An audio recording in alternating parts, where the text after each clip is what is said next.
Hello guys, welcome to a new video from the channel. This time we check how to make someone administrator on Discord. So let's start. So first let's go to Discord and let's go to a server. So in my case I will find a server main. So I will do it with this one.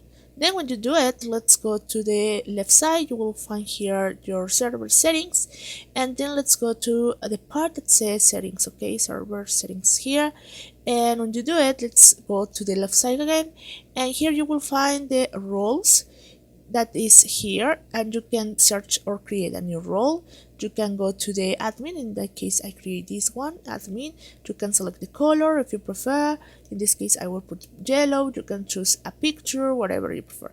So then just click here on save changes, just click on save changes, and then just close this one.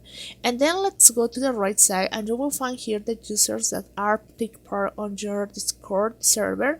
So just click here on the right side, and then let's go to the pod that are the options appear here, and let's go to roles, and then you have here the administrator. You can select the administrator if you prefer, and that's it guys. Well, thank you for watching this video.